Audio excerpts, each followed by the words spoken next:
everyone. So, today we'll start with the topic domains in psychology, and we will learn about domains of psychological attributes. So, let's get started.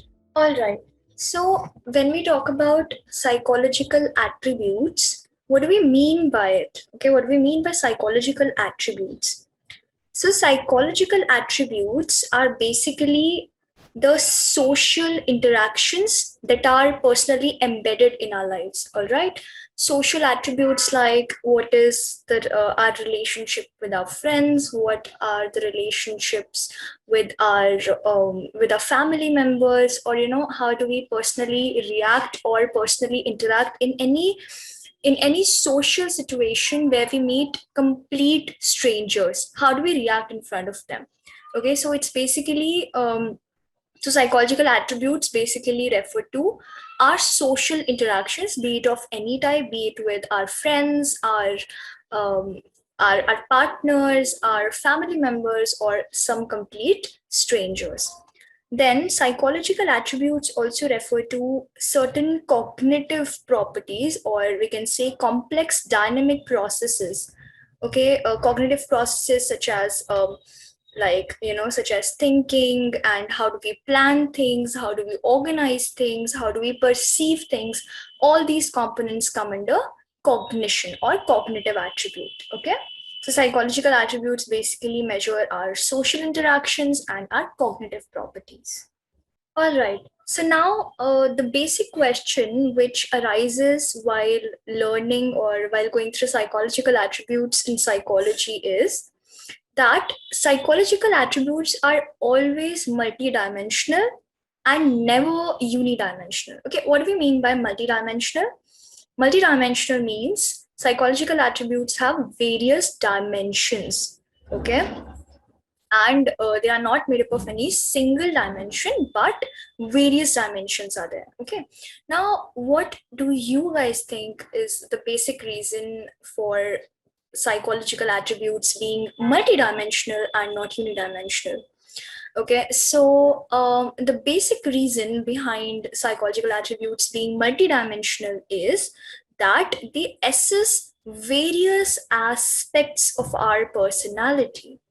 Okay, or they are responsible for the complete assessment of a person. Okay, psychological attributes are responsible for the complete assessment of a person in the areas of cognitive properties, in the areas of our social interactions, in the areas of our biological or our genetic traits, or they also assess our behavioral components.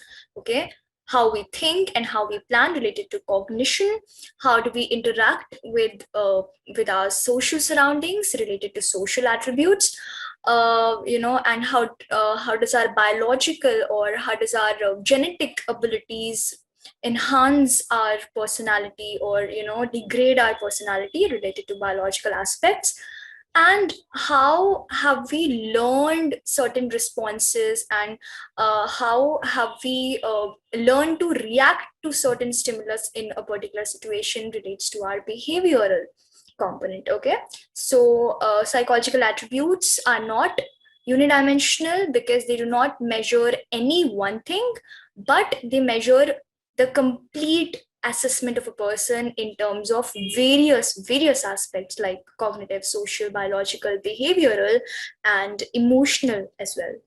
Okay, so suppose if we want to assess a person's personality or his way of behaving, so we won't just look at the cognitive side. Okay, I mean, we won't just look at the way he thinks or the way he plans, but also the way he reacts in any social situation around his relatives or strangers.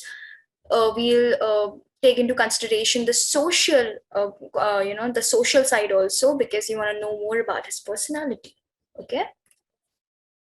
All right, so moving on further, the basic topic, psychological attributes. So there are 5 psychological attributes, as also given in your psychology textbooks. Number 1, intelligence. Number 2, aptitude. Number 3, interest.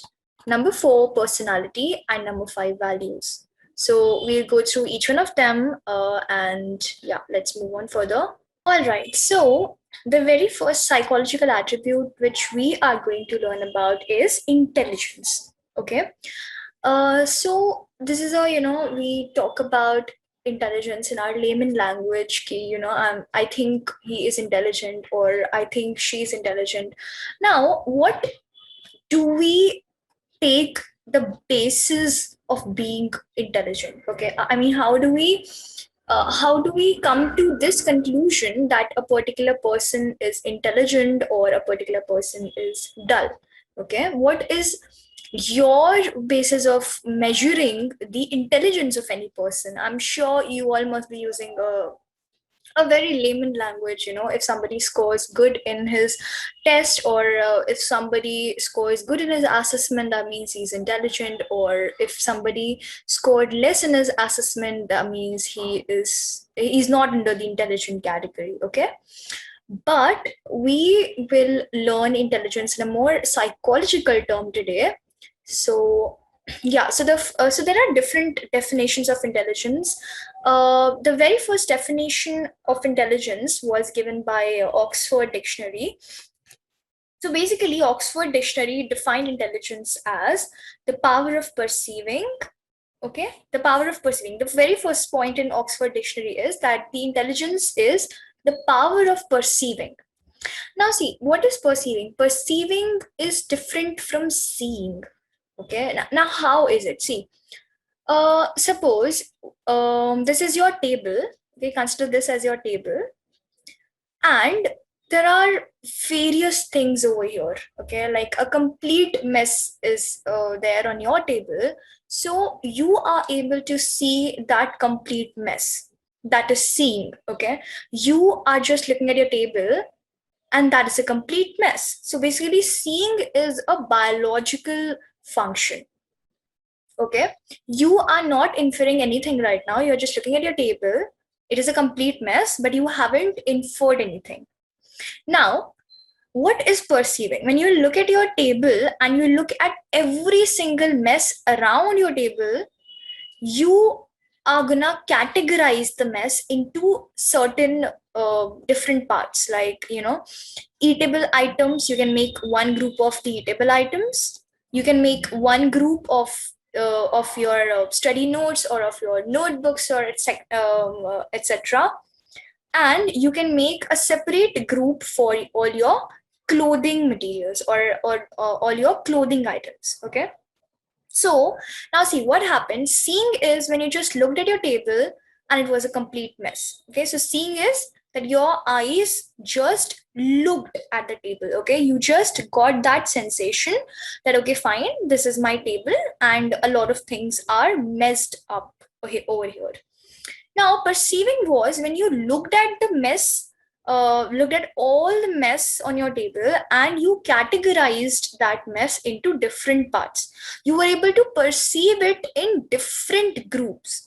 All right, you were able to perceive the mess on your table in different groups. That is known as perceiving. All right. So, Oxford Dictionary also defined intelligence as the power of understanding. Okay, now what do we mean by understanding? Understanding refers to understanding certain situations, certain concepts from the point of view of everyone around us. Okay, so the power of understanding helps us to acknowledge every single situation, every single concept, in terms of, or in accordance to everybody around us, and thereby we act accordingly. Okay, we act according to every single concerned person around.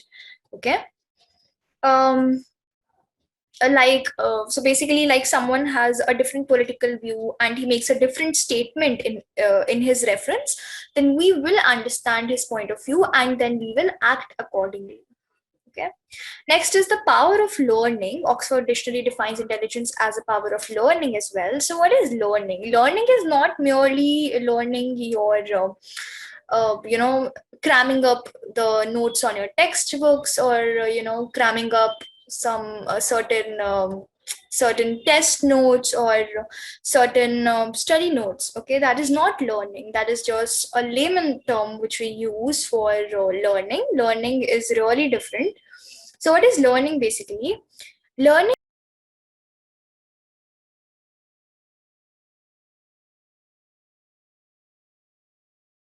we went through certain game and we played a puzzle over there.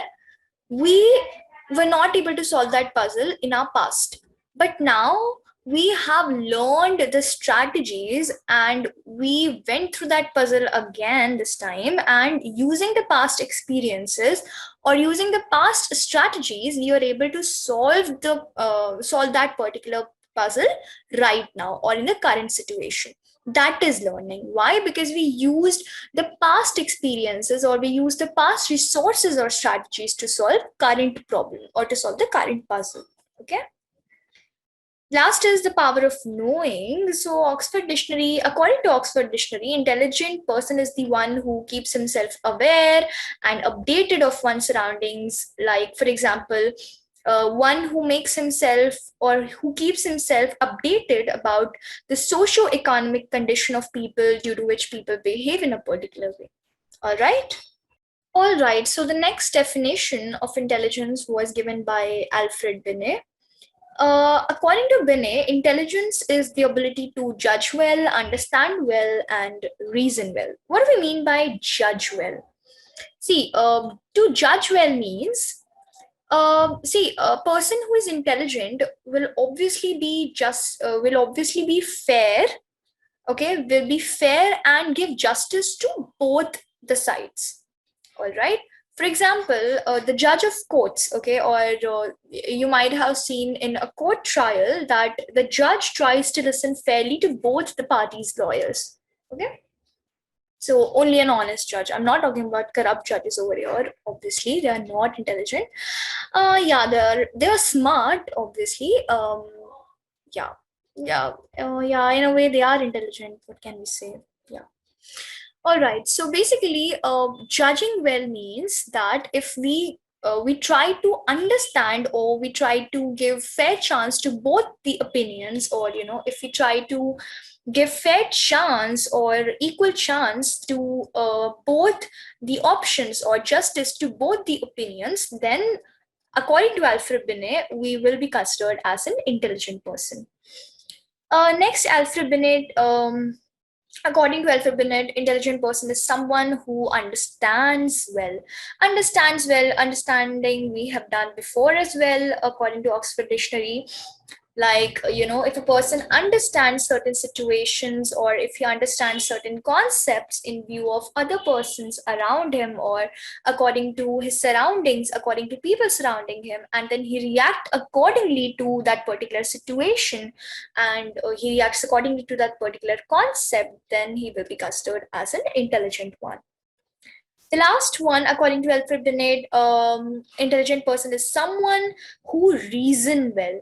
Okay, reason well means who has logic or who has validity in his decisions, who does not only trust in his instincts or, who does not only trust in his guts and takes any sort of decision, but he also applies logic and validity to his decisions. That means he tries to seek clarification in his decisions and takes decisions accordingly.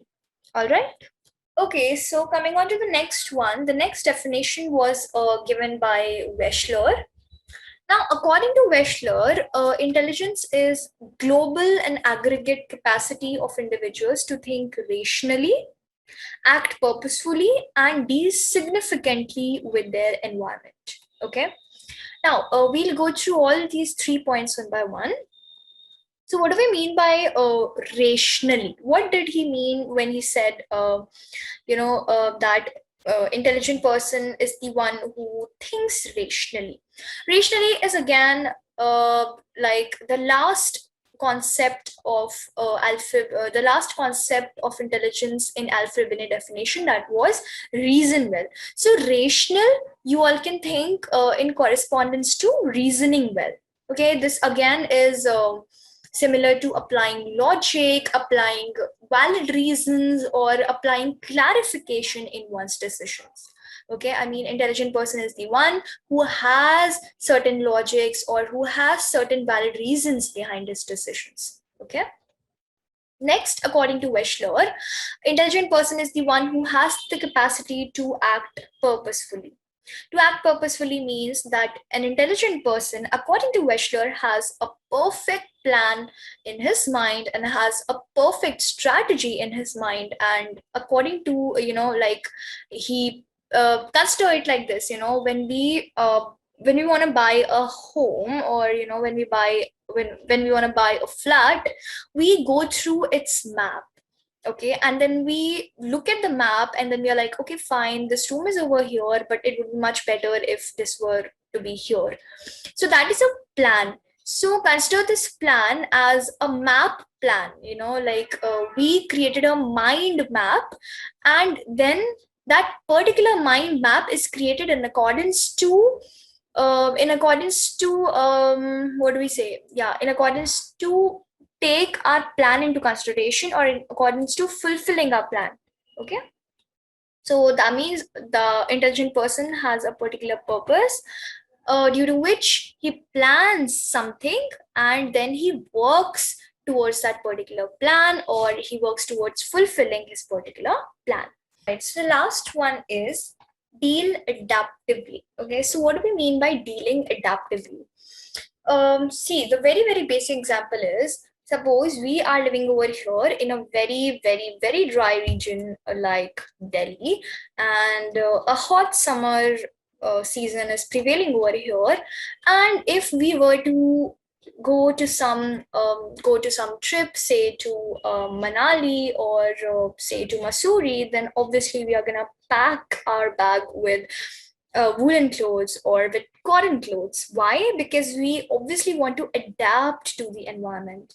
Okay, the environment did not change for us, but we adapted to the environment. Okay, say somebody died in any significant other died, for example, and now we have to obviously live our life, so we have to adapt to the situations. Okay, or say suppose there is some financial problems going on in our family, unfortunately, so we have to adapt to that particular environment, that particularly financially deprived environment. So how are we going to adapt to that environment? By cutting down on our finances, by cutting down on our extra junk foods which we used to have, by cutting down on some extra stationaries that we used to have. Okay, this was the basic example of dealing adaptively. It also comes under concern when we talk about dealing with Western and Indian society. Like an intelligent person would be the one who knows how to behave in Western societies. In Western societies they are more individualistic, and he would also be knowing that how to behave in an Indian society, which is a socialistic approach. Okay, by using socialistic approach is a socialistic approach. Okay, by using socialistic approach. All right.